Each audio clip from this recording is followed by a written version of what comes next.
We're all looking fucking good today. I'm just going to tell you, audio listeners, you're missing out. You know, if you're like, I have a little bit that I feel is missing from this, the leaves are changing, the pumpkins are spicing, and yet you feel like there's a little bit of heart racing action. It's missing from your life. It's because you're not looking at the three panelists today looking hot as hell. Yeah. Yeah. Andrew got new glasses that look exactly like mine so that we would look like twins. Mm-hmm. Yep. That's it. Yeah, exactly. And they make my eyes look weirdly blue, which I don't understand, but they look rather turquoise at the moment. Jen and Eden do look like a grown-up version of a brother-sister detective team from like an old series of novels. Yeah. Yeah, you're right. Yeah. I like this dynamic, Jen. We're brother sister detective. Now you've gone in different directions and you haven't seen each other, but this is a Wes Anderson script waiting to happen. Yeah. No, I like this. One of us is a psychic. One of us is like a proper old school detective, and it's not who you'd think. Yeah. Jen's the proper old school detective. Yeah. I'm the psychic. Yeah, exactly. True. She got out of Quantico at age 19, and you've been going from like crypto scam to mattress company, and now you finally just set up a some psychic thing that you're running on ChatGPT 3.5. Unlike in real life where I'm not doing that. Let's get this out up front. Heaton and I will be together at the Tune In Bar in Washington, D.C. this Saturday at 8 p.m. So if you are in the Washington, D.C. area and your social life allows you the flexibility that you can come to Capitol Hill at 8 p.m. on a Saturday, then boy, howdy, get ready for Heaton and I to show you a good time. It's going to be an absolute blast. Also, even if we weren't there, the Tune In is an institution.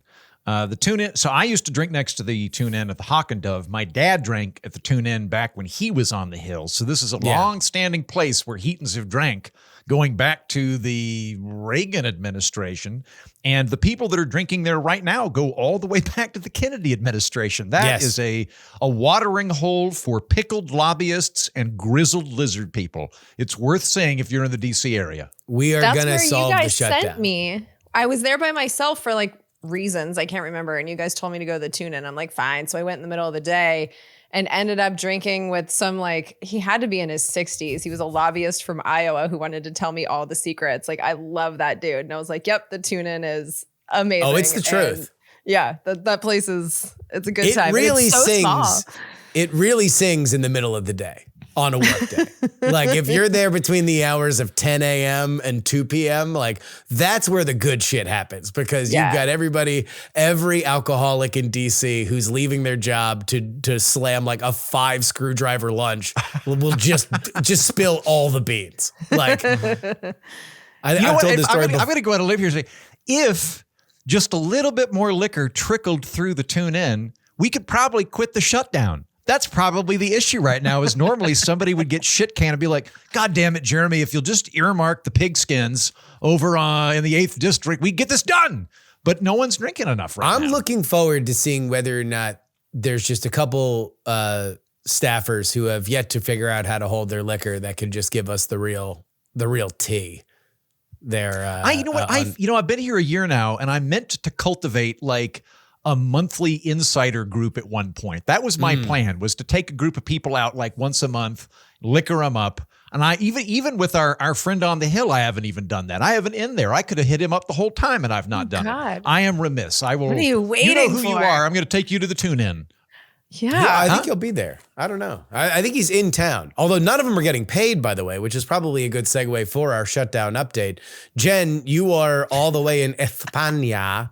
But you are still following everything. Where do you believe we are right now in the shutdown?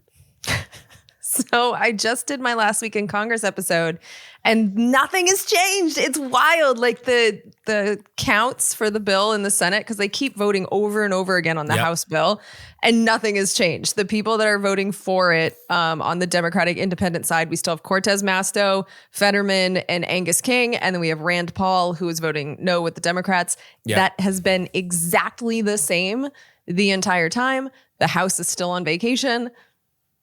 There's your update. It's bananas. Yeah, I agree. There was a little bit of thawing. There was another vote to pay military people that both Georgia Democratic senators voted for. So there was a little bit of fraying, although not on the vote that, as you pointed out, actually matters. Last week, I said that the shutdown had progressed from farmers market fresh produce to Whole Foods produce to regular Safeway, Publix level produce.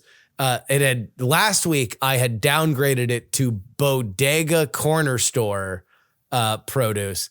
I am now downgrading it even further to the produce that gets left back behind a restaurant by the dumpster because it's gone bad. Like that's how stinky the shutdown is getting. And it is about to this weekend. In fact, when Heaton and I are getting inappropriately liquored up at the tune-in 8 p.m. on Saturday night, SNAP benefits will have officially run out. Notices on Obamacare will have already, I think they're already available for some people to see what they would be paying in the marketplace, which will be higher, less subsidies. That is what the Democrats are fighting for. But we are now in the will somebody please do something about the gigantic stinky mess phase, which usually means we're closer to the end than the beginning, but both sides still think they're winning. Well, this has to come to a head in the House soon, because the whole game of chicken that Mike Johnson is playing is he said, we already passed this temporary funding bill. You have to pass this and we're not coming back until you do. But that bill only funded the government through November 21st. So that's quickly going to become irrelevant, which means that the House has to come back because passing that bill would do absolutely nothing in about 2 weeks here. So there is, I don't know if this is going to be an end date on it, but there is an end date to the House's vacation. And this is an Axios report. I have no inside information on this, but apparently the rumor is that there was a phone call amongst the House Republicans, I believe yesterday, that would be October 28th, where people were screaming at each other. So yes. There are ripples within the Republican Party. And so I think when the House comes back, pop your popcorn, because there's going to be at least some drama to watch, if not. I have heard that there is a lot of anger in the House Republican caucus because they also just know that like this is not stuff that like they wanted to get stuff done. You know, one of the good things about passing your entire legislative agenda in like 2 months, which is what the Republicans did with the One Big Beautiful Bill, is that theoretically you'd have more time to do things like appropriations that normally get subsumed with other legislative priorities, or you'd be able to pass and codify some of the executive orders that Donald Trump has made, which would make them more legally binding than just the EOs themselves. And that is the center of a lot of frustration. But also, I think that they're going to hold together until something happens in the Senate with the Democrats, because the Democrats are now talking about SNAP in a way that they weren't before. That's the natural constituency to them. They don't want to totally abandon that position. And November 1st also being the time that SNAP ends erodes what had been targeted as their political win, which was let's let everybody get notices that the Obamacare stuff is going to go up without the subsidies. But now it looks like that might be overshadowed by the fact that people can't get food right now, which is the case when SNAP money runs out. There is apparently an emergency fund that the Trump administration could use. So they are playing some politics with the SNAP benefits. But again, this all has to change by November 21st. So I think it's done before. I do too. And I do think that it's the Democrats that are going to cave on this because they're the ones making the demands. So, and I mean, also it's like, we also haven't talked yet about the travel mess, because I am so lucky I got out of the country. I got on a plane at 7:50 What is the travel mess? As somebody who's about to go traveling in a fortnight, what is the travel mess? I'm telling you. So I got on the plane at 7:50 a.m. and at 8:25, apparently, there was a ground stop at LAX that lasted for 2 hours because there was some kind of FAA staffing issue at LAX in Oakland, and it just shut down the airport. And this has happened in a few places. When I was coming back from my volleyball tournament, there was a big mess in Atlanta that caused a bunch of ripple effects. I think that one was TSA. I don't think it was air traffic control. Burbank had an air traffic control issue. So it's like, and you're seeing more and more stuff on social media of air traffic controllers and TSA officers being like, I'm at the point now that I have to drive DoorDash. And if DoorDash is paying me and the TSA isn't, I'm not going to the TSA. So this is happening more and more. There's more delays. There's more cancellations. The more this happens closer to Thanksgiving, Congress has to stop it. They have to stop. That's why people are talking about this thing going to like the 21st. And I'm like, if you believe that you were going to get next to the busiest travel day in the American calendar without a full complement of people at the airport, and you think that they're going to understand the nuances of like, well, but you have to see that Obamacare rates are going to go up because of COVID era subsidies. Now we put in the sunset, but it wasn't supposed to be sunset now. There can be a bipartisan. No. People are going to not miss. They're going to miss their flight and they're going to be fucking pissed. And they're going to say, who's closing down the government? Vote to fucking open it. That's it. It becomes very simple. It becomes very binary when the normies get pissed. Right now, anybody who's talking about it are people that are listening to this show. They care about politics in the off season. That's not the people that are going to be super mad when they miss flights. Like, and so if you think that you can pursue a political argument to that person, good luck. Good luck, because that is blind rage. Yeah, Wait, Jen. I would have been super screwed because we had planned a 4-hour layover in Newark. And so had my flight been delayed, like had we been the first one on the tarmac and gotten in there in 2 hours, I don't know that we would have had enough time to take the dog out of the airport to pee. So it's like, I would have been furious because now I'm forcing my dog to not pee for like 26 hours. It would have been horrible. So it's just like, those are the type of things where I'm like, I don't care about your fucking subsidies. Open the airport, you know? It's, that's going to be much more real than whatever the Democrats are talking about. I'm flying to the United Kingdom in 2 weeks for very legal reasons that are not suspicious at all. And should I just get a boat now? Or should I like go to Toronto and fly from Toronto to London? Like, what should I do? Well, I will say that my travel day ended up being flawless because I got out before, everything happened. But it's just kind of luck. Like I was flying all through October. And you know what? I know what I'm going to do. When I get to the airport, when I'm in the line, I'm going to look to the TSA guy and go, I don't give a fuck about the subsidies. Let me through. And then the TSA guy will be like, thank Christ. And then I'll go through. Crisis averted. You know what I was actually doing is when I was going through TSA, I was thanking them for being there. And you could tell that they appreciated it. You know what? I will do that. I will do that. Yeah. Yeah. They were all being very kind. Thank you for your service. Yeah, kind. I mean, they never get thanked. They get people who fart on them for fun. And like, it's got to be the worst job. And so the fact that they were doing this without being paid, I thanked every single one of them, and they couldn't have been cooler. So, you know what? That's a really good point, because if my employer went, hey, we're just not going to pay you for a month, but can you keep doing the job, please? Yeah, maybe I would. I mean, granted, they are going to get back paid. That is the plan, but there comes a point where you're like, I gotta pay the bills. No, that's a good point. I'll give him a thank. Here is the thing that's happening. So nobody cares about these people except for us, because many of them listen to this show. Congressional staffers aren't getting paid, and the charge cards that they use for their subscriptions are now not working.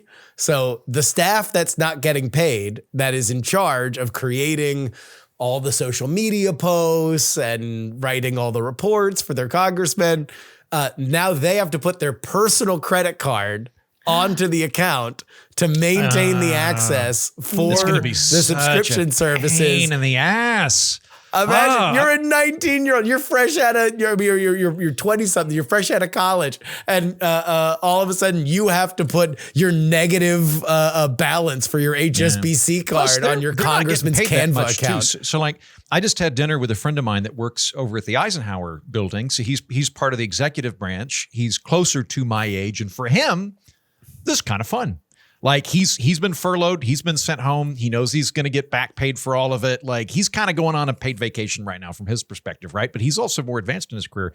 When I was working on the Hill, this was 18 years ago, I got paid $30,000. I was living in one of the most expensive cities in the United States, and I wound up living on a futon in a one-bedroom apartment with two other guys. Like there was not a lot of wiggle room there. So yeah, I'm sure they're feeling the crunch right now. And that's an interest-free loan that you're being asked to give to a member of Congress. Like, that's just wrong. Your member of Congress makes a minimum wage. So you can make a video of them. Like, Yeah. so you can edit a video of them and post it on their Twitter account of them talking about something that makes them look cool. Yeah. Hard pass. Don't do that. But also, why aren't the members of Congress putting down their credit cards? Because their minimum wage is $174,000 a year. It seems like something they should do. I don't know if they can talk to each other. I think that there's some rules about exactly how much you can interact with your own staff if your staff isn't getting paid.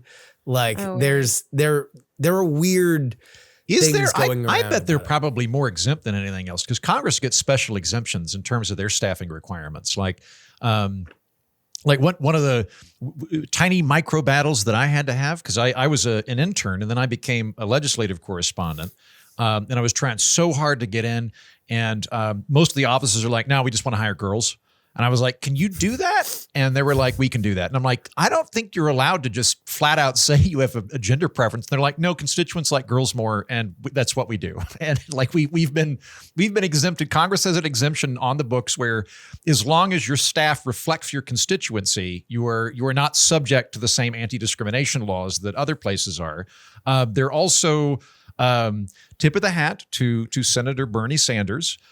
He pays his interns, but a lot of members of Congress, including several that want to have a $15 minimum wage nationally, don't pay their interns. So there's a lot of exemptions that are built into that labor model. It would surprise me if that is the issue at hand. It's so weird not to pay your interns when the money is coming from the taxpayers. Like, why wouldn't you do that? Well, it is, but you're given unless something's changed from when I was on the Hill, you were just given a pot. As a member of Congress, you get a budget of like, I don't know, $800,000 or whatever. And it's like, you just do whatever you want now.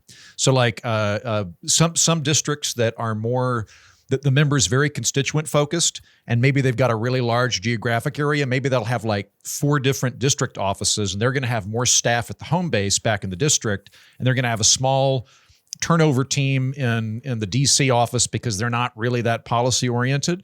Whereas other ones, maybe they've had that scheduler for 34 years, and that scheduler is basically a third brain lobe, and they are paying that scheduler $250,000 a year because they cannot get rid of that scheduler. They wouldn't be able to feed themselves.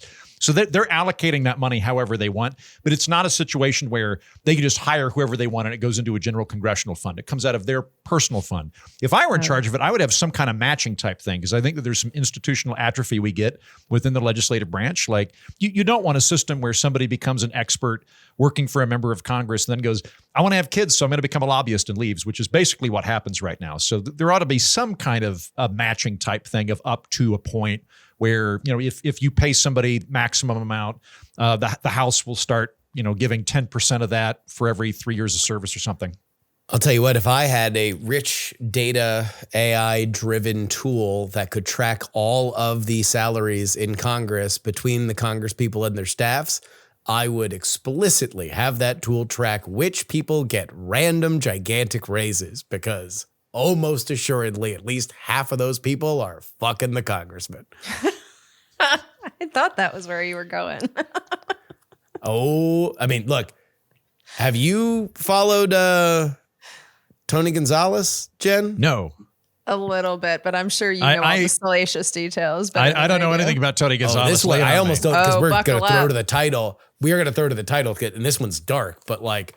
Oh, wait, this is another dead one. Another dead one, right? Yeah. Like that other guy we talked about.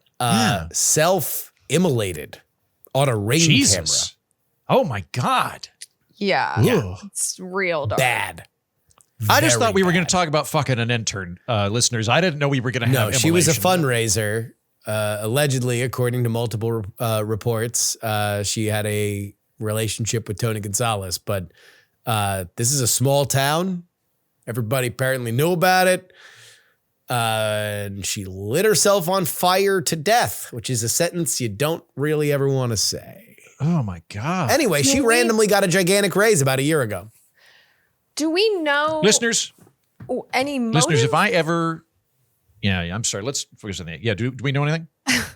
Yeah, like, do we know if it's connected to him at all? Like, did she do it in a place that indicates that he was a reason? Like, I don't. She did it on a Ring camera, so she obviously wanted to be seen. Yeah. There are some questions amongst her friends and family as to whether or not this was a cry for help that accidentally turned into an attempt, that maybe she wanted to demonstrate that she could do it and then accidentally did do it. But both the Daily Mail and 24 site both have multiple people on the record. And I've heard off the record that there's more there, that it's pretty clear she was in a relationship. But right now it's being reported by those two outlets that Tony Gonzalez had a relationship with her. It went sideways, then it rekindled, and then it went sideways again. And that's when she, that was it for that. So wild. Listeners, if I ever become a member of Congress, I want to make a pledge to you right now.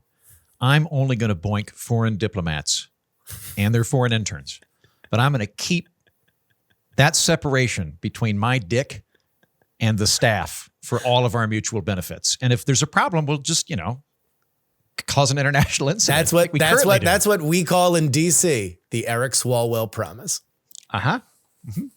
You know what? I was having a conversation with a friend, Justin. You'll probably meet him on Saturday. He's very excited to meet you. But I was talking to a friend who's had counterintelligence training. Apparently, honeypots aren't very effective.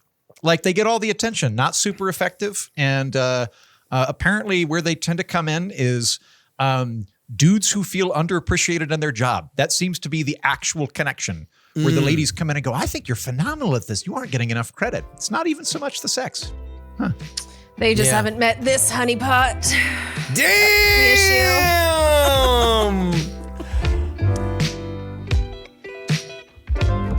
From Austin, Texas, I'm Justin Robert Young. From our nation's capital in Washington, D.C., I'm Andrew Heaton.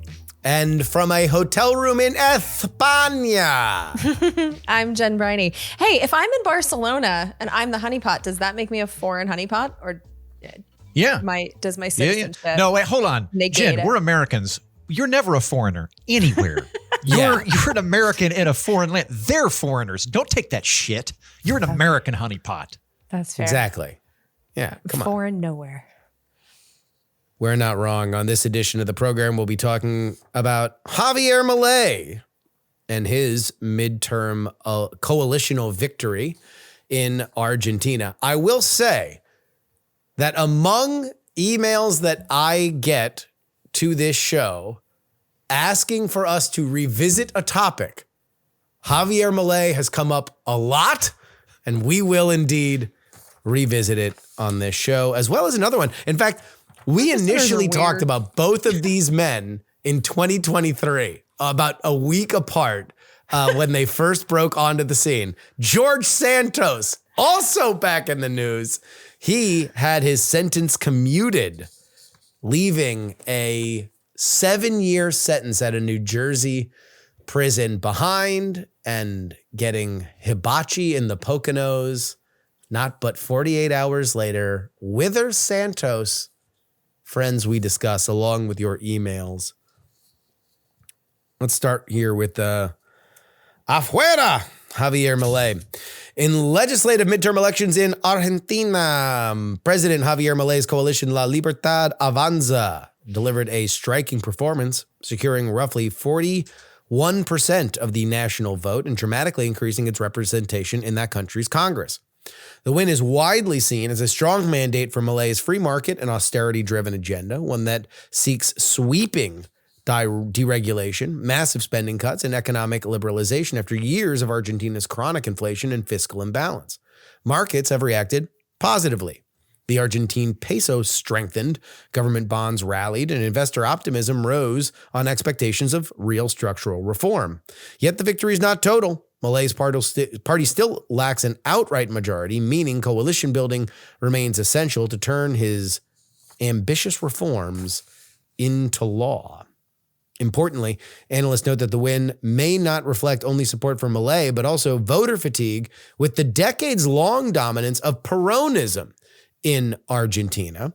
The challenge ahead will be whether Milei can translate this momentum into sustainable economic renewal without triggering social backlash or undermining the political coalitions his agenda will receive. None was more critical about Javier Milei's chances than one Jen Briney. And so I ask you now, Jen, do we think Milei has the faith of Argentina to turn it around?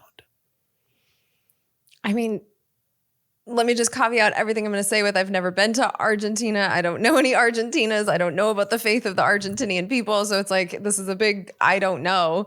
But the midterms did seem to go in his direction. It was the lowest voter turnout that they've had in decades in a place where voter turnout is required. They had 67 or 68% of the vote.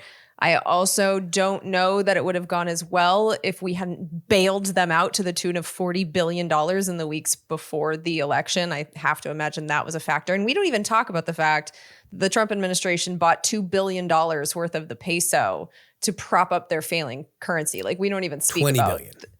It was buying the pesos directly. I think it was 2. So we did the Let me bailout, and I think check it was that. 2 on top of it. But I mean, I see this as this guy got elected 2 years ago. He had a pretty ambitious agenda that he wasn't able to fully implement because he didn't have a veto-proof majority. He's now going to have that. So I think like they're giving him a chance to do the things that he said he was going to do, like notably balancing the budget. I do think it's interesting that, Argentina has more debt to the International Monetary Fund than any other country in the world. And so the fact that like they needed to get yet another bailout, they've taken so many from the IMF and now they had to go to us and we don't have as many strings. So it's like, I don't think that this is a sign of success, even though this worked out in the midterms. I think without the Trump administration, this could have looked a lot different. But it is what it is. He's going to get 2 years to try and do these reforms. We'll see if it works.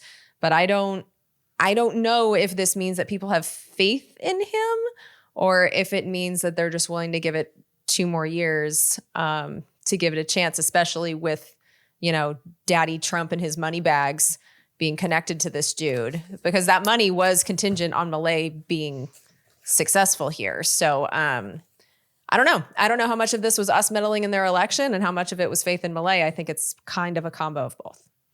So according to what I just have confirmed, it was a $20 billion currency swap and then a pledge for private sector aid to invest into Argentina. But that was as yet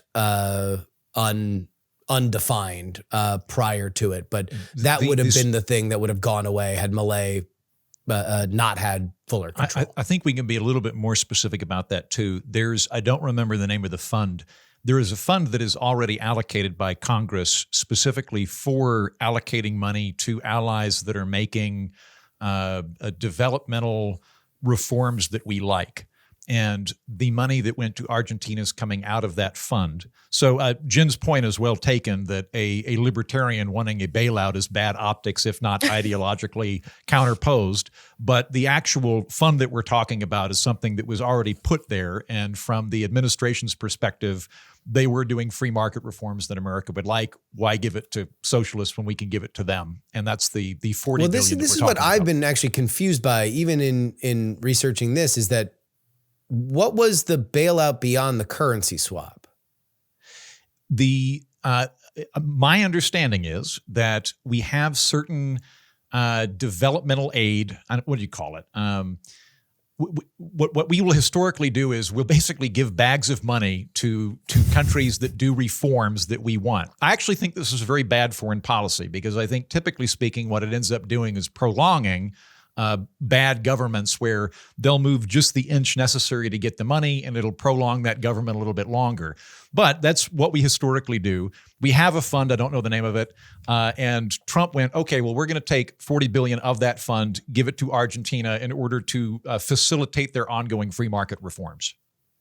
We have a few of those. The only stuff that I was able to find, the only stuff that I was able to find was the $20 billion currency swap, which currently we are up on. Like, it is a bet that we made, and maybe it was a bet that we could win by making the bet that large. But we bought a bunch of pesos. The pesos are now up. So either we can exchange that back for dollars in the currency swap terms of the deal, or we could leave it there if we believe there is more room to grow on that currency. Well, that'd be terrific then. I didn't know that, Justin, but let's root for that. I mean, that's all I was able to find, because that I've found this to be extraordinarily confusing, and I don't mean to point fingers at anybody, is that it's been referred to as a bailout. And certainly what I would view it as is at its most charitable, you would say it was a hedge against what Milei was afraid of, which was the peso tanking right before voting was happening. And so if we put in $20 billion, the peso is not going to tank in any kind of meaningful way. And so look at that, he wins the election. Although the question would be, it's like, all right, if you take out the ability for the peso to tank, and if people wanted to tank the peso so he would win, then really what's really on, whose side there? But from the American perspective, it wasn't a bailout in the way that like we were just writing a blank check. The two things that I saw that happened, one of which is very controversial here, especially among Republicans, is not the currency swap, but the raise of our allowable imports of Argentinian beef, which has a lot of Republican congressmen very mad, ones that represent ranchers, because beef prices are high and ranchers are mad because Wait a they're minute. like, can I, so okay. So we're wanting to facilitate the strengthening of the Argentinian peso in order to shore up the free market reforms of our free market ally, and we're pissed off that they're wanting to engage in that free market with us through trade? Am I getting this right? we are mad that the tariff rate that was levied against all other beef is being relaxed for Argentina, because we can double our imports from like 2% to 4% of Argentinian beef, which the Trump administration believes will lower beef prices generally at the point of sale. Ranchers are mad, and they are calling their congresspeople because they're like, yeah, prices are high. That's awesome for us. We've had a crap half decade. We're just starting to fill our coffers and get right again. And you're going to cut the legs out from us by driving the price of beef down. But those are the two things that I've been able to follow and track, which has been like what I have not been able to put my fingers around. And that just might make me bad at following these things, is a just straight ahead bailout. Well, there's also one more factor, because BRICS, which is like this alliance that's getting stronger, led by the B is Brazil. So for Latin America, they're a part of it.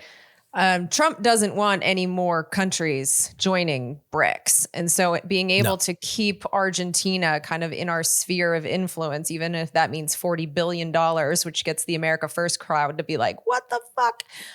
That's one of the reasons, is because you just don't want to lose Argentina to the Chinese side. And already China, which has stopped buying our soybeans, is now buying them apparently from Argentina. And so that relationship is already kind of there in a way that like is hurting our farmers in a different way.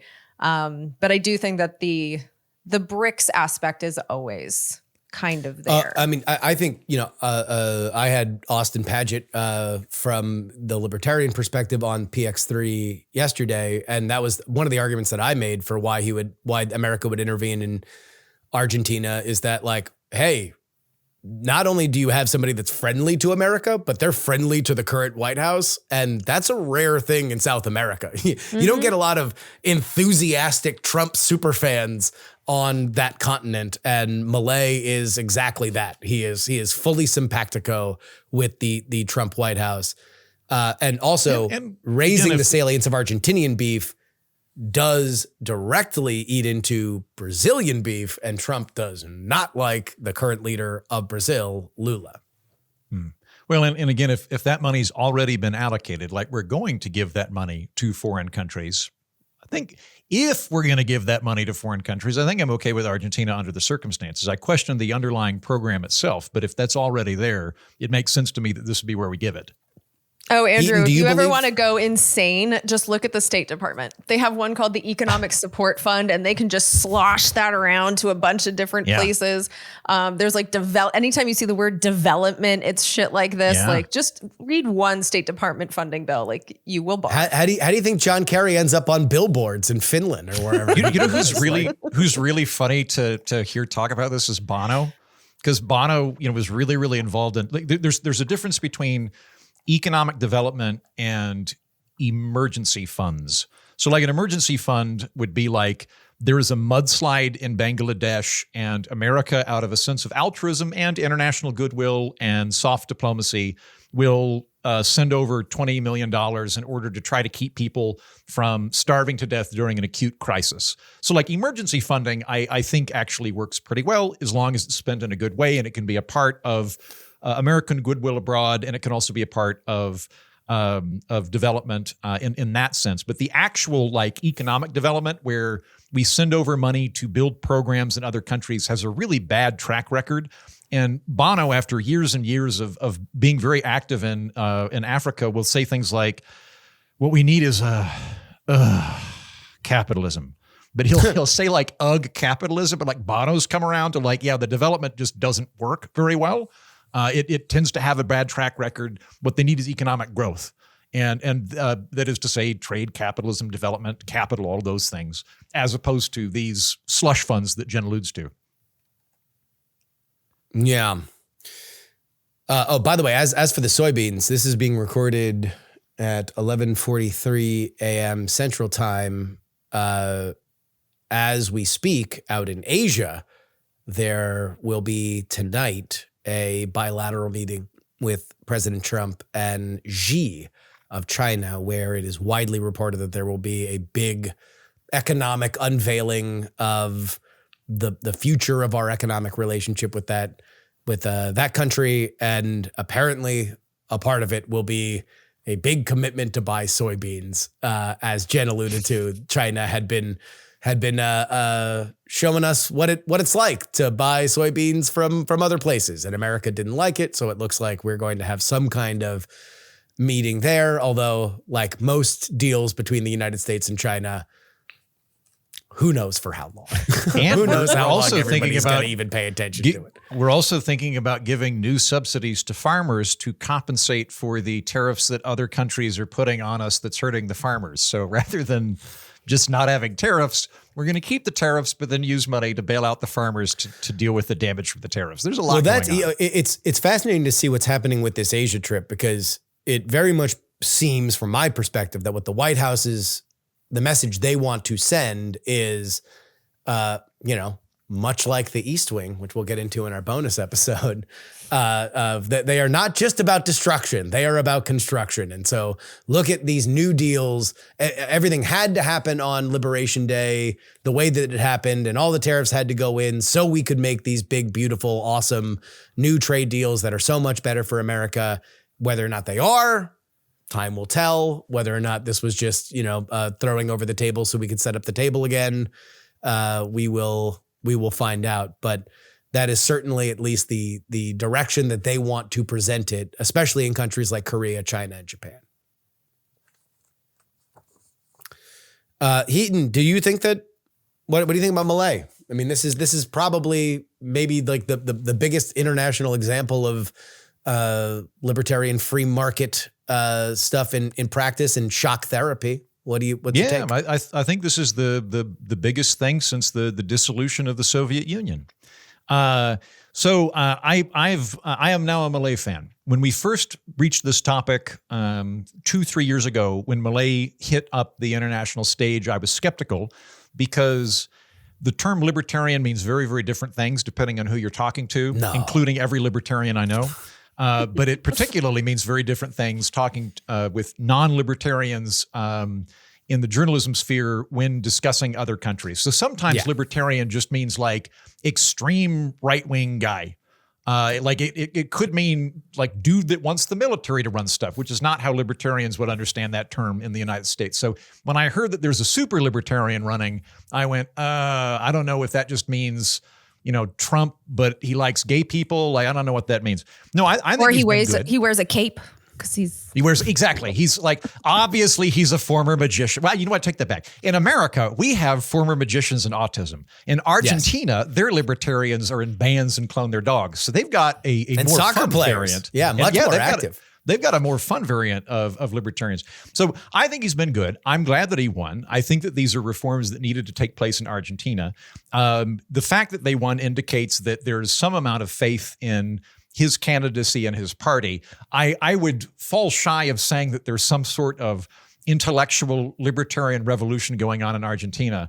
And I say this because I'm on the libertarian spectrum like a like a Swedish cuck libertarian. I'm something like that. Like I'm much more towards the middle of what the many spectrums. I want which you to wear that label at the next Libertarian Party convention, just so Swedish everybody has like libertarian. anarcho-capitalist, like Rob Party, and you're like Swedish cuck, please. I want a vibrant market economy, but I want there to be a social safety net and so on and so forth. And as somebody who makes funny videos for Reason, I can tell you, I've never made a dent at all in anything nationally. I have been able, I do have the records for this. I have had people that were like ultra conservatives that were young men that I have moderated that have emailed me and gone, you know what? I'm no longer demonizing other people. I think it's more complicated than this. So there have been people that I've actually been able to change the hearts and minds of, but it's not been in terms of economic education. It's usually been temperamental. So I would be very surprised if people in Argentina are sitting down and reading Milton Friedman or anything like that. I think that what they voted for and what they got was, we are sick of hyperinflation. Our country's an economic basket case. This hasn't been working. This guy says that he can fix the hyperinflation, and that's what they voted for. And they got it. And in that regard, I think he's been very much a success. So, Jen, I appreciate her acknowledging that she's not an expert in Argentina. I absolutely am. During the Ford administration, I was the economic attaché to Buenos Aires. I briefly ran their agricultural department through an exchange program. So I'm intimately familiar with all of the intricacies of Argentinian economic history. But for people to get a really, really reductive interpretation of what's been going on the last 80 years since Perón came in, Peronism's been the dominant political power in Argentina. And very bluntly, it relies on inflation. We're going to have a lot of government spending, but we don't have the tax base to pay for it. So we're just going to print money. And print a fuck ton of money, which is a proper economic term. And the result is that there is massive inflation. So before Milei came in, they were having like a modern monetary theory. Kind of like a modern monetary theory, almost exactly. They were having 211% annual inflation. So remember back in 2024 when we had a presidential election and everybody was really angry that we had 9% annual inflation. I was pissed off about 9% annual inflation. Everybody in America, everybody in the world that was an establishment candidate for whatever the cause of that inflation was, got hammered in that period of time due to inflation. And for us, 9% was enough to make a sizable difference in an American election. 9%. They had 211% annual inflation. That means that over the course of a year, the price of everything would triple in 1 year. So an incredible amount of inflation. It's incredibly regressive. It is worst on poor people. If you are wealthy in Argentina, you can put your assets in assets. You can put it in the American dollar. You can put it in stock that will be able to compensate somewhat for this. If you're low wage, if you're just a regular person that's working a job, this means that you're getting paid something, and the second that you go outside, the purchasing power of the money you have is declining immediately, and it's being eaten up through inflation, which is just kind of a backdoor way to tax poor people. So this was massive. This is my great fear of what happens to the United States in the future if we don't get our debt under control. That was happening. It was really, really bad. So that's a thing that happened since he came in. Prior to the currency swap that we're discussing, he got it down tremendously. He got it down, I think, to 31%, maybe 41%. I don't have the numbers off the top of my head. I think it's 31% annual inflation. Still crazy, but going down from 211% to 31%, I'll take it. So that's, he has bent the curve. I think that's why people voted for him, was they wanted somebody to fix inflation. And to his credit, he has done that. They're writing that way. The other metrics that I see are their poverty rate's gone down. The poverty rate before he came in was 40%. The poverty rate now is 30%. That means that people who are poor are less poor than they were under him.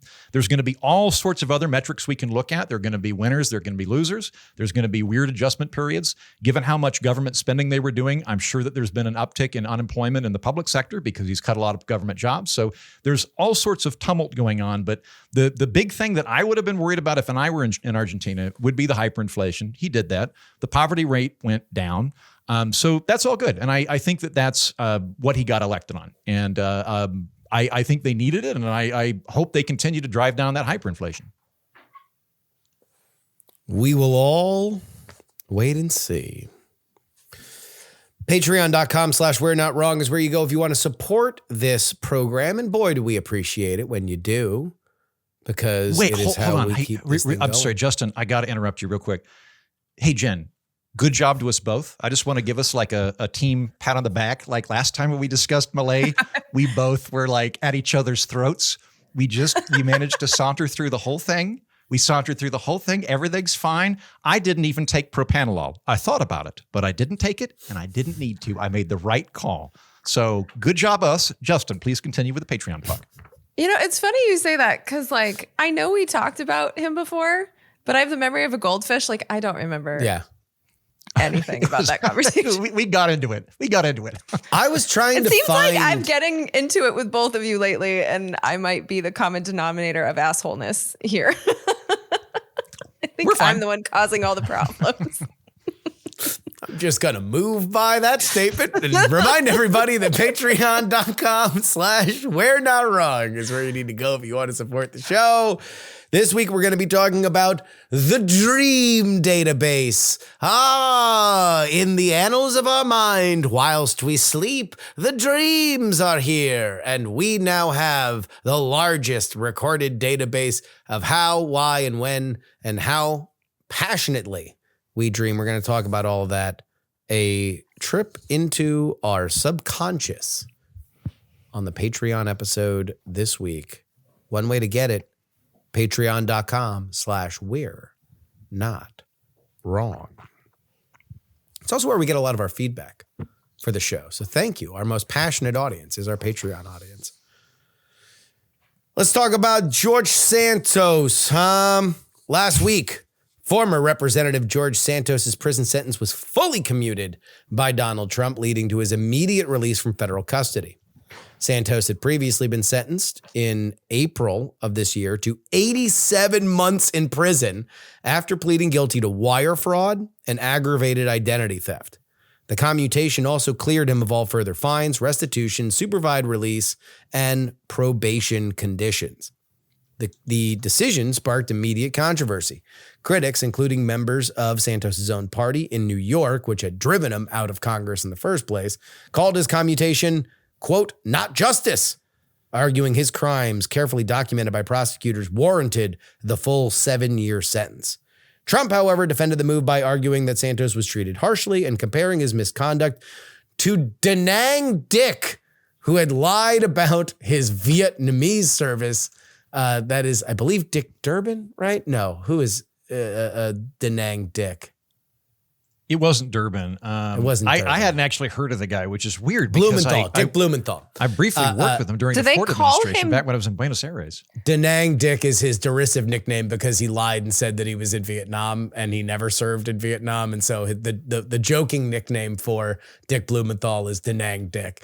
I didn't really look, I'm about as plugged into saucy gossip, and usually I can read Trump like many people can read Braille. Like I can understand kind of where he's coming from. I had no idea what connection he was making between Dick Blumenthal and George Santos, except to say that they were both public liars, but George Santos was a Republican, so he liked him better. I'm just confused by the Dick part of this. I've never heard because we're talking about Senator Richard Blumenthal, right? Yeah. Is that who you're talking about? Dick I've never heard anyone. I know that's a short. Dick is a sobriquet for Richard, yeah. I know, but like I've never heard him called that. Like I've only heard him called Richard. Like, is that a common thing that they call him Dick Blumenthal? I've never heard it. Are plugged into conservative media, yes. So they call him that, but people that know him probably don't. Maybe it's like how these call Bill Clinton this is Willie, like a slur. and nobody calls him Willie. Let me actually get an answer to this question, Andrew. This is like a real question that I want for my job. Does anyone that likes and knows Richard Blumenthal call him Dick Blumenthal?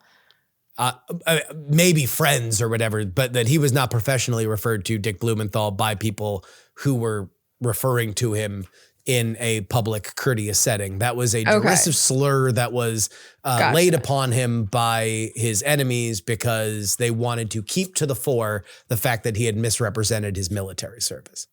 Okay. Interesting. All right. Good to know. I don't want to like accidentally call him that thinking that's like what people call him. And like, it's not. Okay. Thanks. It's a funny thing to say. Da Nang Dick is a really funny, like. I mean, it's. I actually had that very clever briefly for about 3 months, but if you get the right antibiotics, you can knock that out of your system, and it was worth it. I have no regrets. I caught that with both hands, and it was a hell of a time.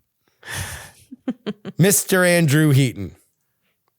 Despite the fact that the conviction does remain on Santos's record, is this commutation a miscarriage of justice? Yes, it absolutely is. This is what should have happened. George Santos should be given a television show. He should not be given a commutation. I think if George Santos is serious, and I do not trust that man to be serious remotely on any topic whatsoever, but if he is serious about the need for prison reform, I would love for him to do that while in prison. And I think it would have been terrific if what we did was go, George, you get a webcam, and we're going to allow you to do a show based on prison reform while you serve out your sentence for the crimes that you have committed. But no, he did not deserve a commutation. He deserved to be in prison. And despite what Donald Trump said in Truth Social, I read the post where he talks about how, you know, George Santos lied, but he's a pretty good guy. And very importantly, he voted Republican. And you know who was a bigger liar? Donald Trump. Dick. George Santos wasn't in prison for exaggerating political stuff. If that were a criminal offense, we would have a much longer shutdown than what we currently have because most of Congress would be in prison right now. You're allowed to exaggerate and lie about stuff. It might make you an asshole. It might make you a feckless lizard person, but it's not illegal to lie about that stuff. That's not why he was in prison. He was in prison for fraud. He was in prison for aggravated identity theft. He stipulated during the course of his trial that he'd committed other frauds. He'd charged donor credit cards without authorization from the donors. He'd given them false statements of what he was using the money for, that he was going to use it for TV ads. He wasn't doing that. He stipulated that he stole public money by applying for and receiving unemployment benefits during the pandemic, which he was not entitled to. The man is a liar and a fraud, and he should be in prison. And I'll tell you, I am a softie on all of this. Like me being a cuck Swedish libertarian type character, I think that we should massively overhaul our prison system. I think that it should be rehabilitative, and we shouldn't be putting people in prison so much because we're angry at them. We should be putting them in prison if they are A, a security threat to people on the outside, or B, as a way to rehabilitate them so that they can rejoin polite society when they leave. Those should be our two fundamental things. That guy is a threat to polite society. And what I mean by that is when you look at the data, like I had on Jennifer Doliak, a friend of mine and Justin's here about a year ago.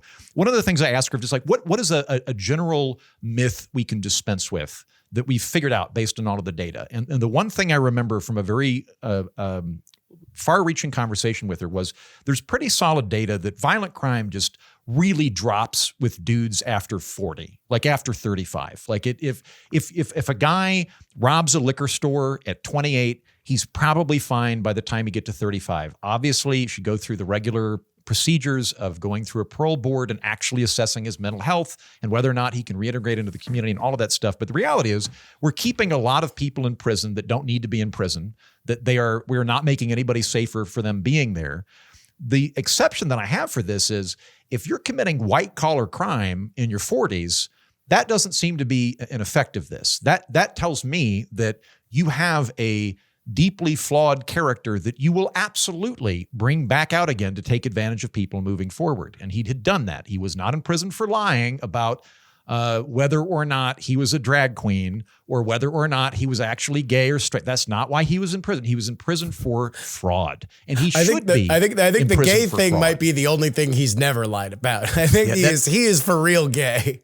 Well, yes. Okay, yes. But again, that's not He was why not. he's He there. was not a college volleyball player. He's not Yes. Jewish. His parents or grandparents didn't die in the Holocaust. They weren't Holocaust survivors. Yeah, Yes. there's a lot of that he And lied about. I'll The gay admit, thing seems legit. there's a part of me that likes that part of him.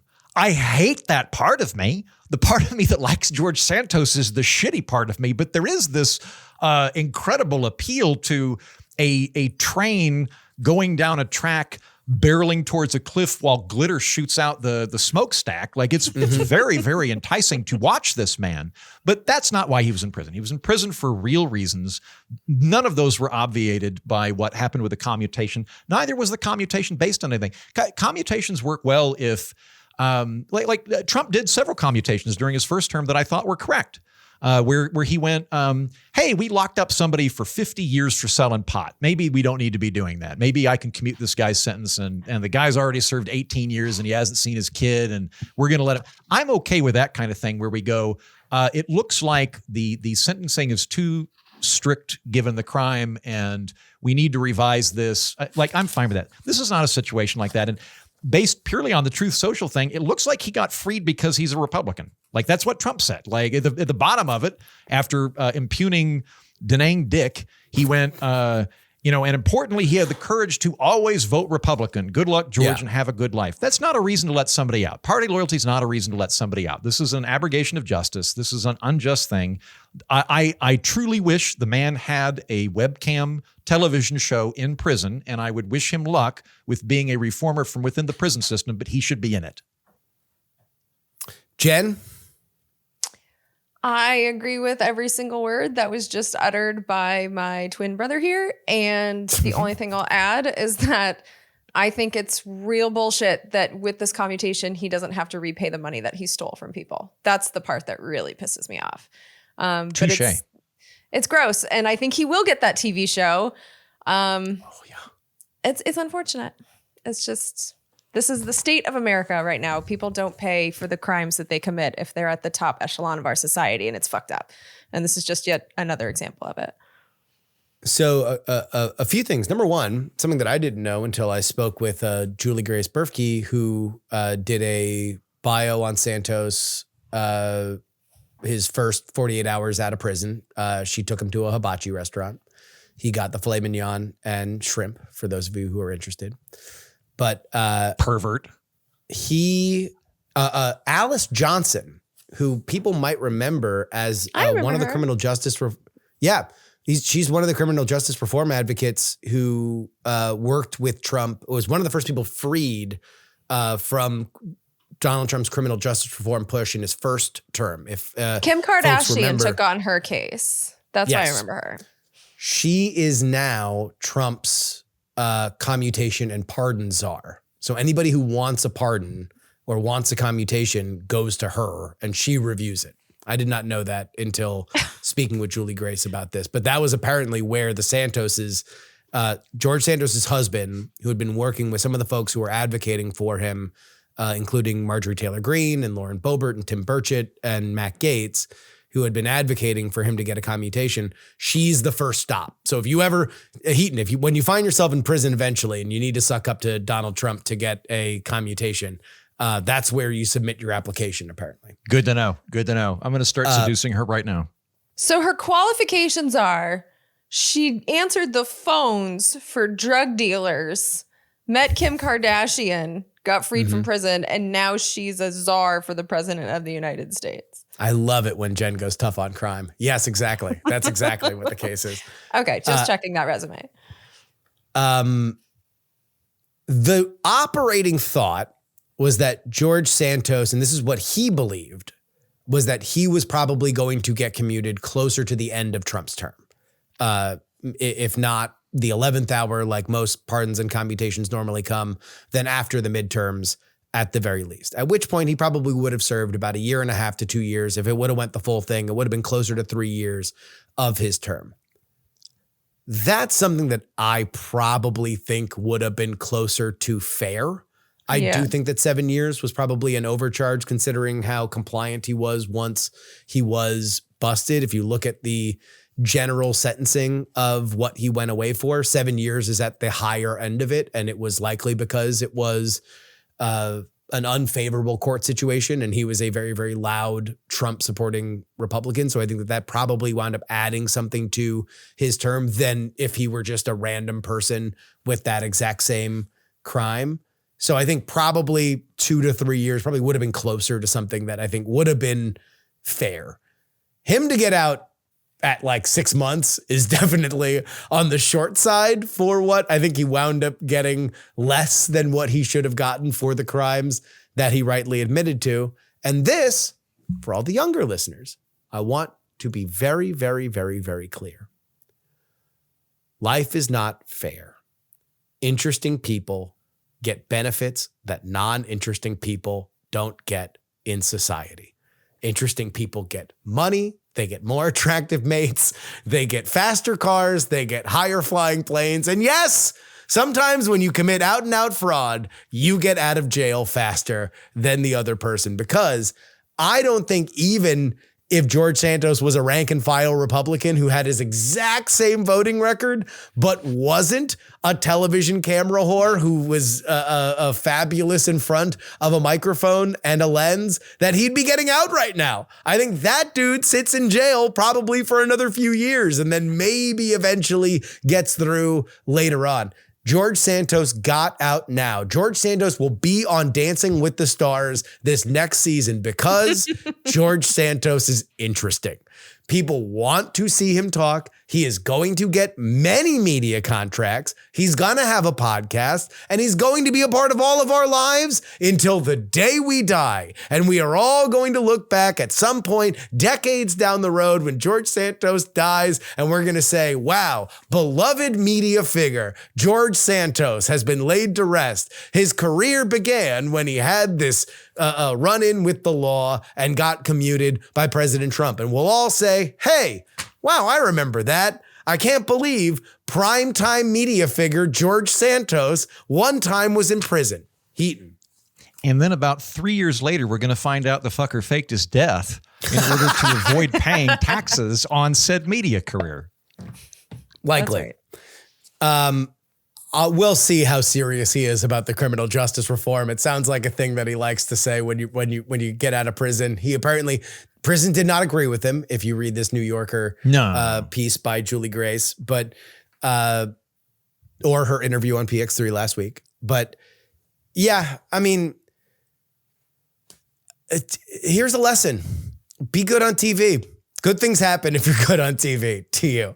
Like it's better to be a beloved person in people's minds than it is to not be a beloved person in people's minds. And at the end of the day, more people are going to turn on ABC because George Santos is doing Disney Villains Week on Dancing with the Stars than they would otherwise. Grim nods for those of you who are only listening. Just grim, solemn nods. Wait, hold on. From the Heaton Briney twins. Listen, so I'm not claiming that I'm like spectacular or anything, but can we agree that I'm colorful? Should I be pushing the envelope harder than I am? I'm not able to get that much media presence, but it sounds like, just based on what you're saying, I should be doing more fraud than I currently am, that I could probably get a commutation. I don't know then if again, you're I wouldn't have a wardrobe enough. In prison, would I? It would just be orange. Nope. I don't know if you have enough riz to get out of fraud, but I think like we're all in a situation where we've done beloved podcasts enough that if we were to get into a legal situation, we probably would have supporters who love our show that would like bankroll an attorney, a better attorney than we would get otherwise. Like that's where our benefit plan is right now, is like if we got in trouble legally, somebody who is listened to our show or donated in the past to stuff that has a lot more money than we understand will just be like, hey, talk to this guy. I'm going to help you out. Like that's the level I feel like we're at. I have a defense attorney on retainer in New York, Paul Townsend. Great guy. Anybody gets arrested in New York, hit up Paul Townsend. So like he's in my back pocket. And if I commit any crimes, probably going to do it in New York or Maine because I like their warden. But I think the lesson for you, Andrew, if you want to be like big time like George Santos, I think you already know the answer, which is like you need to be full glitter gay. Like go full show tunes. Like you want to do it. Well, he's already there. He needs to go beyond. He needs to fall through the pink veil beyond the show tunes. This would be a fun scandal. What if I'm lying about being gay? I actually am lying about being gay, and I do that for a while and go from gay bait to fake gay to faux sexual. And then that's the scandal. Now turns out I'm plowing blondes. And everybody's all mad at me. You know the Milo Yiannopoulos, famous gay conservative. Now he has renounced his gayness, and he's a straight Catholic man. Yeah. He's ready to settle down. He was very dismissive of his husband, by the way, because like he'd had this whole arc, and then he pivoted, and he was something like, yeah, he's a nice guy. I'm going to let him sleep on my couch for a little bit, but I don't really like him anymore. Like I was like, really? Like that's, you were married to this person. Come on. I mean, he still lives in West Hollywood. I don't know exactly how straight Milo Yiannopoulos is, but according to all of his public missives, he is indeed straight as an arrow. He's ready to settle down. He's ready to have kids. Right. So any woman, he still apparently has a bit of an aversion to vaginas, admittedly, but otherwise he's ready to he's ready to dive in a high value woman. If Milo has children before me, I am going to rob a goddamn bank. I'm not that I will fucking lose my mind if that man has children before I do. Well, you better get going because he's in a race with Nick Fuentes to get a girl pregnant. A public race that ends in like 3 months. Wait, are they actually? They have like a 80 days around the world, but with wombs kind of. These two very, very straight conservative figures are betting each other who can get a woman pregnant first. Noted incel Nick Fuentes or ex-gay Milo Yiannopoulos. It is one of the more interesting subplots in the bizarre world of the conservative media ecosystem. These people with their sanctity of marriage and the childbearing, they're making bets on who can sperminate someone faster. These people are such hypocrites. It's amazing. I don't think that either of the two people that I have mentioned are necessarily of the moral majority types that typified the 90s in conservatism. Yeah, it is not to say that they are not odious for different reasons, but this is more like a fight of two people on 4chan arguing about who can come up a woman faster. Ugh. I don't like these people. All right, let's all root for Dark Horse Heat and Sperm. I'm always rooting for your sperm. Oh, trust me. I put in more time and fucking effort to advance that piece on the fucking board game than most. So thank you. I love you both. Thank you. I have a cheerleader outfit on my way right now, and it says Team Heat and Sperm. And that's what I'm going to wear. I'm very confused by that statement, but thank you, Jen. I kind of all right, thanks. Put it in the will they won't they compilation. One day we're going to publish it. One day we're going to publish it.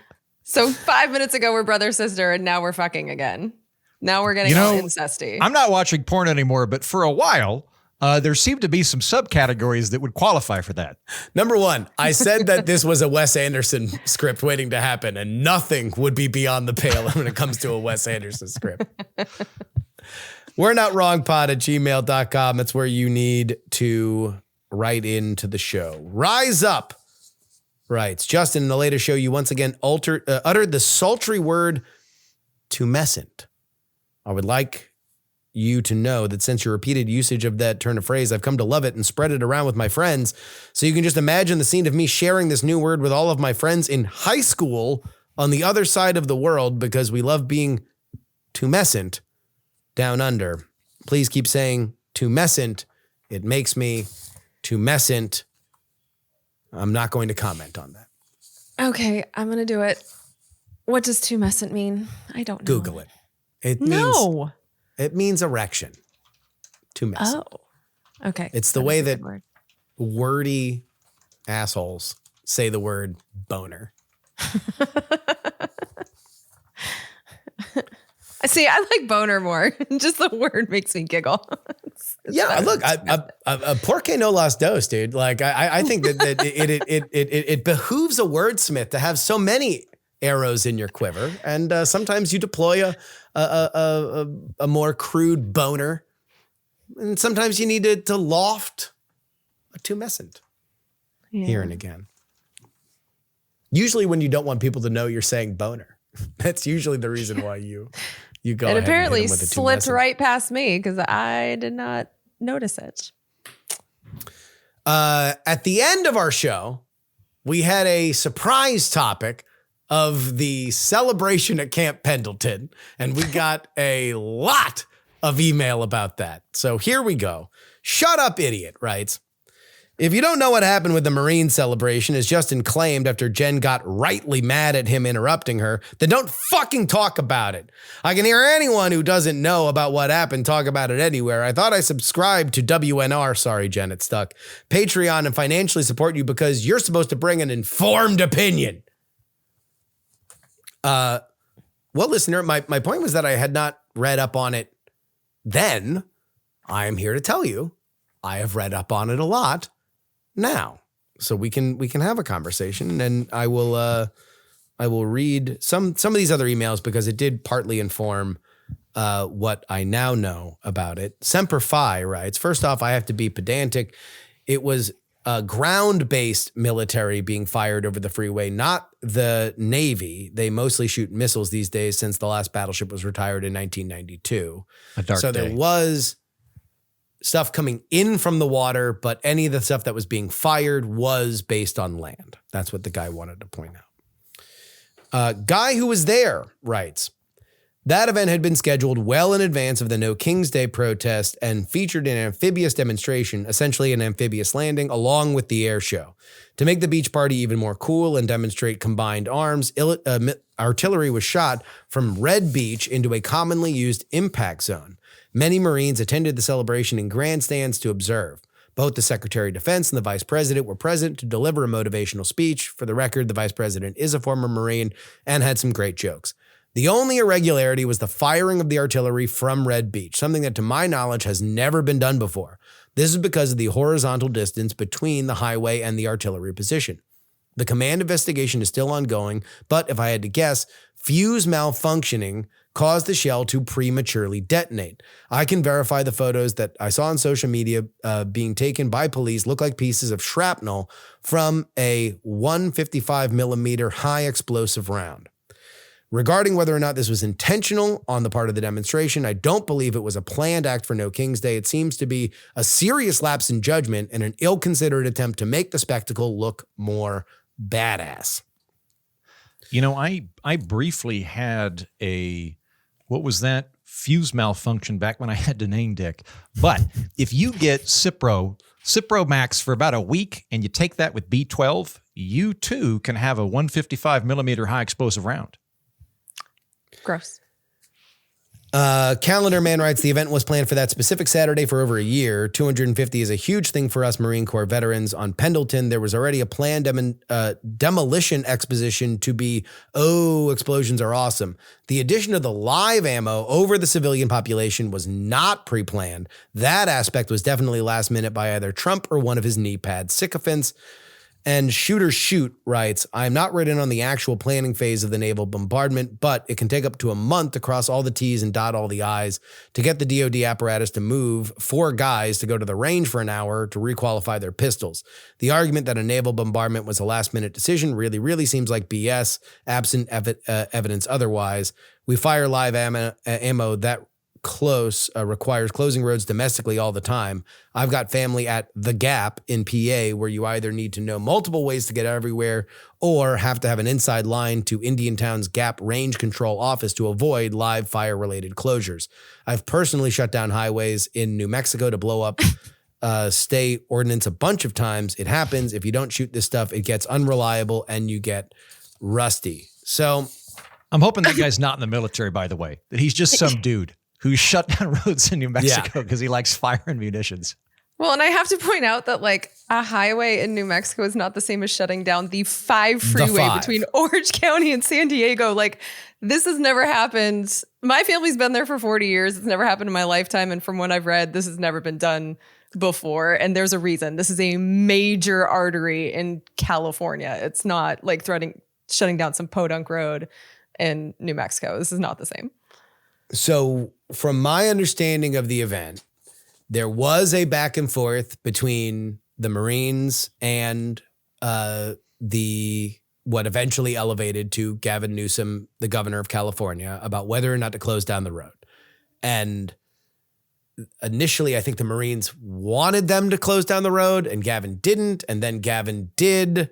There was live fire, which from all available evidence was not something that normally happens, but was supposed to be somewhere between, because we know what happened. We can read in motivations. It can be somewhere between a special treat for a special day, which was not the Marines' birthday, but was planned beforehand, or a fuck you to whatever else was happening in America, including No King's Day 2, less kings. That started, there was shrapnel. So the damage that was made to the car was essentially like inch-long pieces of shrapnel that scratched the hood of the CHP vehicle, based on anything I could find. That was enough to shut down the live fire demonstration. So the closure of the road lasted shorter than it would have been otherwise, because there was this damage that was done to the hood of the car. Now, it was not like the car was irreparable, but if it were actual civilian cars that got their hood scratched by shrapnel that was falling from the sky, it would have been a big deal. And that, I think, is enough to say, bad. Hey. You probably shouldn't do that. Now, is it the worst thing in the world? Do I think that this was blown up out of proportion for political purposes by the White House and Gavin Newsom? Yes, I do believe this could have been handled in a way that was probably low key and nobody ever knew about it. Bureaucratic fights over what gets to happen where and how it gets to happen all the time. They don't usually get elevated to the top of the political world. This one did. Such is our modern world. That is my take on it. I mean, it definitely affected the people that were trying to drive on that Saturday between Orange County and San Diego. I mean, people sat on that freeway for hours, which is why this became such a big deal. Like, had they just not done that, because stuff goes down at Camp Pendleton all the time and it doesn't affect the freeway. This was a choice to really fuck up traffic in Southern California for no good reason. And it was a dangerous thing to do. So I don't think it was blown out of proportion. I think that we had a right to be angry that this happened, especially those of us who are from Southern California that were majorly inconvenienced. And for some people, like if you were in an ambulance or something, not having that freeway open could actually be dangerous. So I think it was a pretty big deal and I'm not happy about it. So, but I'm glad we agree bad. That's all I was going for. I think that this was a good development because Americans drive too much. Car culture's gone too far. This was all in an effort to push things more towards public infrastructure, which I support, and them shutting down the road even temporarily was a way to tell people they're too reliant on automobiles. Yeah, I don't think that the train was shut down, right? Yeah. Going down to San Diego. That's a gorgeous train line. Yeah. Down to San Diego. The only thing that I pushed back on initially was the idea that this was hastily scheduled for No King's Day, which I did not know the answer of whether or not that was the case. And if it were the case, I would find it to be one of the most low down, pathetic things that the administration could have ever done, because to think that the pathetic display of No King's Day 2 was something that they needed to counter program would have been just fucking ridiculous to me. Yeah. How many more No King's Days do you think that we can fit in before the end of the year? Can we get to like 3 or 4, maybe 5? I've heard a rumor that there's another one that they're thinking of doing in November. So there's at least one more. You know what? We can get down to -3 kings by November, by Christmas. That'd be a big deal. We can get down to -3 kings. Me being a moderate, maybe I'll schedule a No Dukes Day. Like, we can all agree no dukes, right? Can't we come together on that? By the way, I heard an interview today that I just wish, like, this feels like Occupy to me all over again, where it's like, what's the goal? You know, it's like right now we're killing people in the sea and we have people being kidnapped in cities all over the country. Like, how about we pick one of those and say, stop doing it? Like, have an ask. But the no kings thing is just like, okay, like we're exaggerating again. And there's no ask I read a thing today, or I listened to a podcast interview today, I think it was on Ruthless, that one of the major funders of No King's Day is a British citizen, where they literally have a king. It's dumb.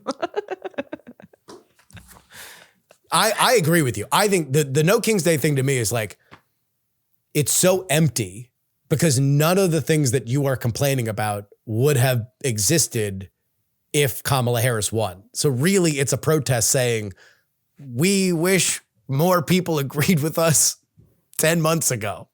Like, we really, really wish the election had gone different.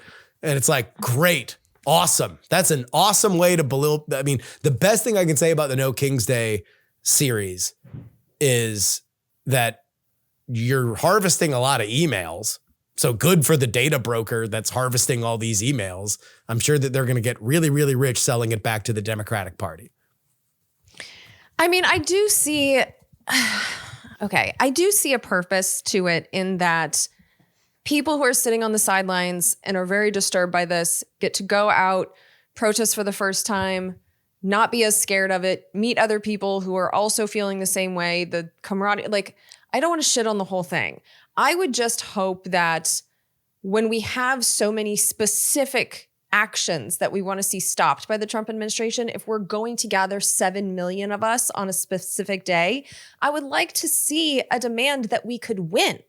You know, like whether it's prohibit ICE from using chemical weapons, or I don't know, defund something or something, have some kind of ask, but to just keep going out there and be like, we don't want a king. It's like, you know, the other day here in Spain, nailed it.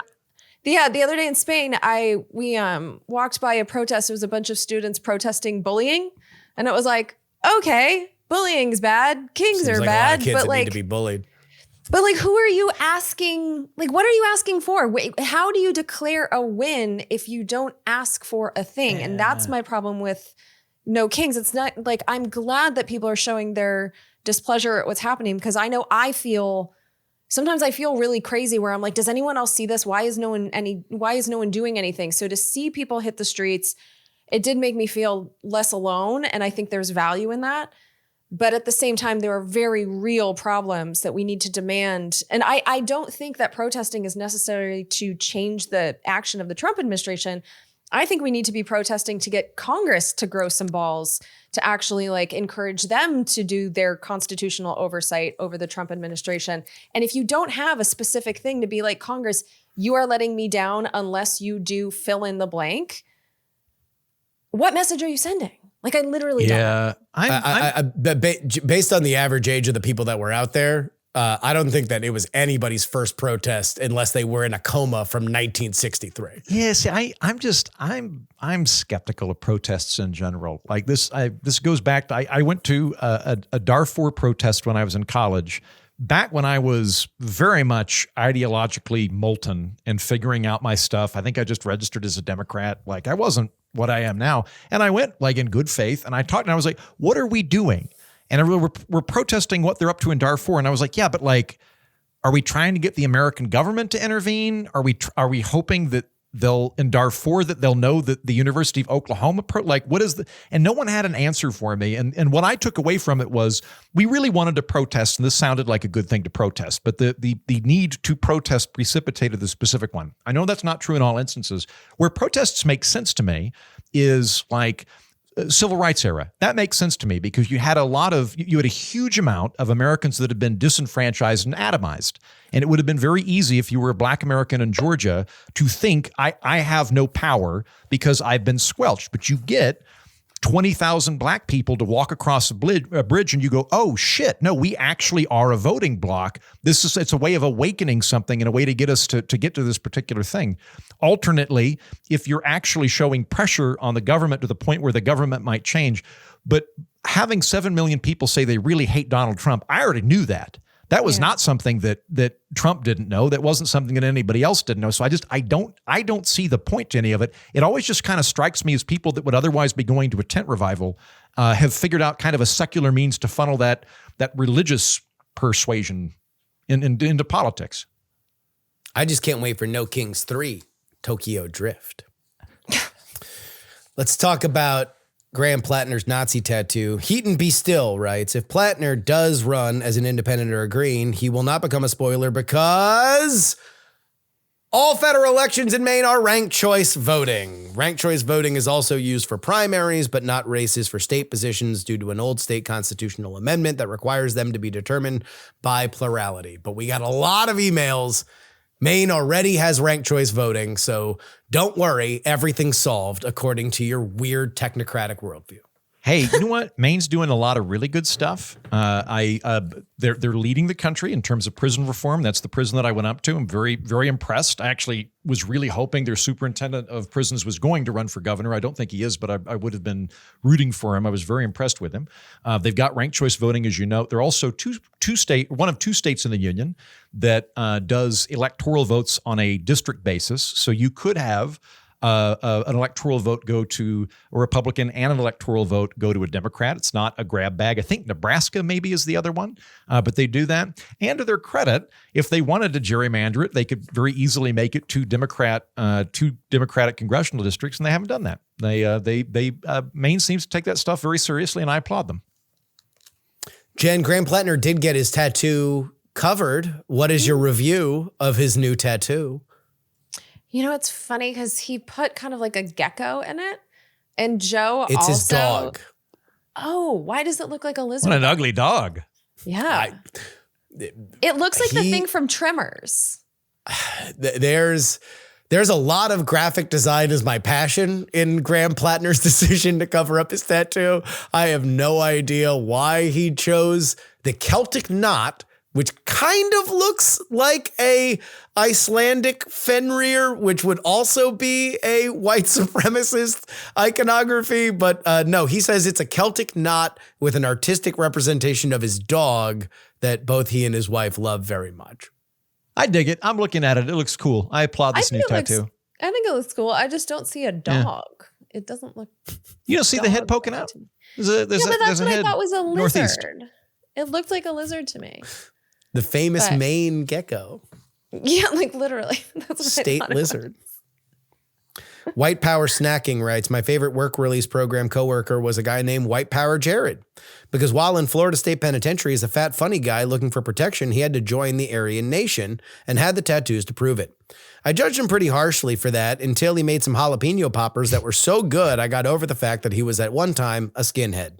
Life is full of growth and we all deserve to be judged beyond our questionable tattoos we got during a traumatic time. Maybe Graham Plattner makes a really good dip and the media won't even give him a chance to share the recipe. I love this. You were channeling two things that I have near and dear to my heart, dip and Mr. Rogers. Good on you. Wait, what? Writes, I'm not in Maine and I have a lot of Bernie supporter friends who call themselves progressives and detest the Schumer wing of the Democratic Party. They buy Plattner's story of being drunk and getting a tattoo without knowing its significance. What they don't buy is somebody who put themselves together a team to launch a campaign without doing opposition research on himself. These voters consider any Nazi or nationalist tattoos disqualifying, and they believe that a serious candidate would skip this cycle, get the tattoo removed, and create a similar narrative that he created for removing his Reddit posts to get ahead of criticism coming at him. They say it shows a lack of judgment that they consider necessary to evaluate and vote on legislation. As someone who doesn't share their political opinion, I do share their concern for elected officials who are deliberate and patient in considering the issues before voting and acting upon them. I don't know. I think if you want to get a outsider that doesn't think like a politician, they're probably not going to act like a politician. If you want to get a polished, slick politician that does politician-y things, then they're going to do all of those things. But I'm not particularly moved by that logic. I'm not either. And I also I don't know, this emailer writing in for the progressive perspective that you don't actually hold. I don't know that you're the best person to be making this argument for people who are not you. So, well, they are doing it on behalf of their friends. Like they're reporting what they're. Are there progressive friends in the room with us right now? I don't know. Look, I wanted to include it because it was a critical thing. By and large, we got a bunch of supportive stuff. I do think that there's room to be critical of Graham Plattner for his tattoo. I think that something's going on with him. He's now had 3 campaign directors in the last 3 weeks. His friend who took the job last week quit this week because he said he just found out that his wife was pregnant, so he couldn't do the job, which is a very creative way to get out of. He beat Nick Fuentes. Great job. This was after 2 polls came out that showed him Graham Plattner up 20 points over Janet Mills, the former governor of Maine. Now there's another one that came out that showed Mills ahead by a nominal amount, but still, he's got a lot of support. He just did a rally where he got 700 people this far away from the election in rural Maine, which is gigantic. So I don't know. Something's happening with Graham Plattner's campaign. I don't know what it is. The closer people get to him, the faster they run away. I think that's a bigger concern. But otherwise, I don't know. I mean, it seems like he should just continue to shred the establishment because people love that. And he plays the part. One last thing here. Turn your head and cough writes, Justin, it's Totenkopf, meaning death head, not Totenkampf, which is not a word, but would mean death fight, which I think is pretty cool. Totenkopf, death fight. That sounds pretty rad. But no, it is Totenkopf, which also plays a role in one of my favorite sketches of all time, the Mitchell and Webb sketch, Are We the Baddies? Mm-hmm. As the Nazis are sitting in a field and one of them comes to the realization that they might be the bad guys in history, he points to like, hey, what's up with these skulls on our hats? And it is the Totenkopf. Yep. And he's like, yes, pure Aryan skull. Anyway, great sketch. Watch it if you have not watched it. It is one of my favorites. Amazon's big robot push was the other topic that we had last week. A World of Pure Imagination writes, today I heard you talking about the toothpaste cap you saw and wondered what happened to the workers who used to manually screw on the caps. Did you unintentionally spell out the story of William Bucket in Charlie and the Chocolate Factory? Short version of the story is that he used to work a dead-end job at a factory screwing on tops, but when the business got bigger, they bought a machine to put them in and laid him off. Eventually, they needed somebody to fix the machines when it broke. This time, he had much more of an engaging job and got paid more. Jen, did you launder Charlie and the Chocolate Factory into our serious commentary of Amazon using more robots? It's not impossible. I'm going to put that as a maybe. You want to know what?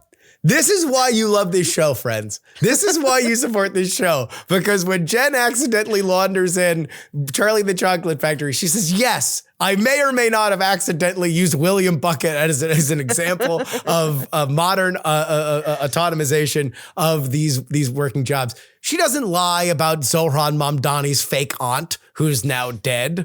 Like, no. She just says, yeah, you want to know what? When I was thinking of examples of people that lose their jobs, I may or may not have thought about William Bucket. Yeah, it's possible. Yeah. It is possible. Yeah. We're Not Wrong is a production of Dog and Pony Show Audio. Our editor is Will Saddleberg. Because we skipped his plug last week, Heaton, you get 2 plugs. What is on the political orphanage? And then you have an unfettered 2 minutes to talk about whatever you want. Great, thank you. On the political orphanage this week, I'm doing a really fun monologue episode where I go down a rabbit hole on the kind of shit I love, which is arcane legal loopholes. There's a concept called terra nullius, or no man's land, that I started digging up. I talked about this a little bit, I think last week or the week before, that the Oklahoma Panhandle started out this way, where it just wasn't in any jurisdiction. And I got interested in it because apparently I have a very distant kinsman named Jeremiah Heaton that found a patch of land in Africa that no one claims, and he hired a dude with a Jeep and went out there with a flag and planted it so that he could declare himself king in order to make his daughter a princess for his birthday. And so he ended up creating the Kingdom of North Sudan. But there are these really weird, fascinating pockets in history and today. Like there's one in Eastern Europe right now, where when Yugoslavia fell apart, Croatia and Serbia both quibbled about what the new maps would look like. And Serbia went, well, we get all the land that's east of the Danube, and Croatia gets all the land that's west of the Danube. Very easy there. And the Croatians went, stop, you sister diddling Serbians. The old maps had the clearly allocated land, and the river moved, probably because we, the intelligent Croats, were able to build a dam to redirect it. But the land is still there. It doesn't matter where the idiot river is. So that land on the other side of the river, that's our land. And they kept going back and forth on it. And the result of this is that if either of them claim this 150 square acres of bog on the Croatian side of the Danube, they forfeit the land they actually want. So nobody owns it. There's just this weird little strip in Europe that no sovereign nation lays claim to. So every 3 or 4 months, a bunch of libertarians will break in on jet skis and plant a flag and try to create like a crypto country. So there's lots of things like that. There's also a fascinating thing in Hong Kong called Kowloon Walled City, where there was a 6-acre area that it was the only part of Hong Kong the British didn't have a lease on. It was still owned by the Chinese government, but the Chinese couldn't do anything with it. So it was too far away. So this 6-acre area became like a William Gibson Blade Runner urban hive that had 34,000 people living in it. 6 acres with 34,000 people in it. There was all sorts of crazy shit happening. Like by the end, there was so much opium that the rats would get opium withdrawal. If you walked through, the rats would just be writhing around as you were looking for dog meat and whores. And so fascinating stuff, and a really fun episode. If you like the deep dives that I get into where I get really excited about some obscure topic, this is very much one of them. How to start your own country, no man's land on the political orphanage. For my remaining topic, as I was deprived last week, I'm going to float an idea out. I think I'm going to start, we would talk about this, I'm going to start making merch for the show. I think I'm going to make merch. So I think I'm going to make a mug that just has Justin's face on it that says tumescent. And I will get working on this in the next couple of days. And then I don't know how I'm going to do this. I'll maybe get in a cheerleader outfit that says Team Dark Horse Heat and Sperm. I think something like that. I don't know. Stay. Maybe I'll make a T-shirt that says Swedish Cuck Libertarian or something. But anyway, stay tuned because maybe I'll start having a weekly merch instead of plugging the show. Legit, if you want to do this, I've been using TeePublic for the Congressional Dish merch store. Now, I don't tell anyone I have it, which is why it's not doing so well. But they sell all this stuff individually, and you can just upload a design and people can buy it, and we don't have to do any of the shipping or any. It just happens. Yeah, and if we did that, all 3 of us could upload our bullshit and just Oh, right. Just have that. I believe I use Printful for my own products similarly. I'll talk to you off camera, Jen, because I think TeePublic takes a pretty big hit of it, but I may be worth it. I'll look into it. I just liked their my artist and I, we went and actually touched the t-shirt material. So even the cheap stuff, it was nice quality material, and that was so important to us. So that's why we picked TeePublic over the other companies. But I'm not okay. Yeah, I'm not that. I don't care that much, especially if we're doing mugs and shit. But. Yeah, you know what the problem is? I'm not a t-shirt guy, so I always like mugs, but I'm aberrant in that regard. Most people prefer t-shirts; they don't need more. I kind of collect mugs, but I don't have t-shirts. Most people are the other way around. Yeah, I'm wearing my TeePublic shirt right now, and I've got to say, it's so comfy. So I am still impressed with the quality of their stuff. If we wanted to sell clothes, I do recommend it. Well, but yeah, we can I think it's a good idea, and I think we should do it. Heaton, are you satisfied with your restitution time, or would you like to take more? No, I'm okay. Thank you. Okay. We apologize for the error. Jen, what is on Congressional Dish? So in the next couple of days, we will be, because I just finished recording it, we're going to be releasing an episode about the CDC director who was fired after 29 days on the job. So there was a really interesting hearing with not only her, but someone else who's left the CDC, who's kind of giving us some insight into the behavior of RFK Jr. as the head of HHS. I have concerns, to put it mildly. And so this is my mashup of that hearing. We also have some testimony from RFK Jr. himself and some other hearings, but just kind of giving people the information of what's going on there. And for me, the hopeful part of making this episode is that it's the first example I have seen in this Congress of them doing any real oversight of the Trump administration, because this was a Republican who is in charge of this committee. It was a bipartisan hearing. I really didn't see any bickering. So it's like the first time I've seen the Republicans actually doing some policing of themselves. So that'll be out before the end of the month. All right.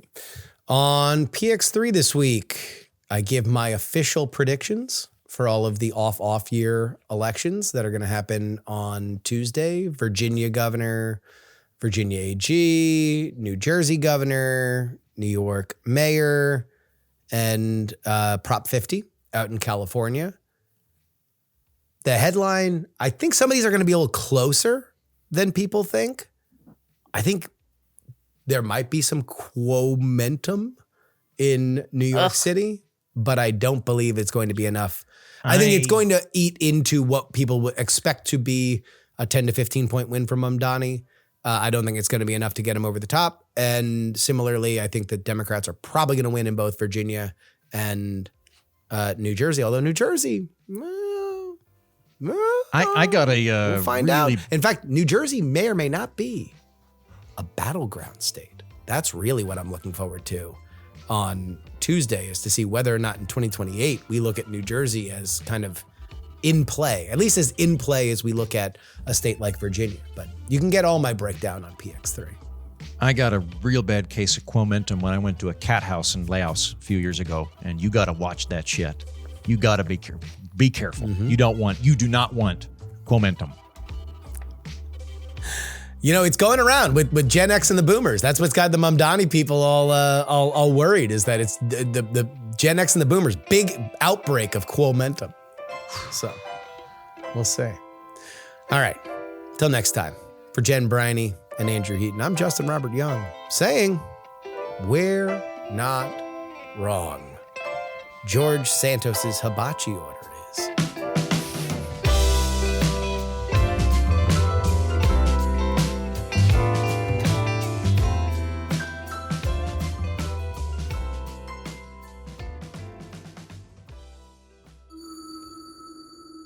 Dog and Pony Show audio.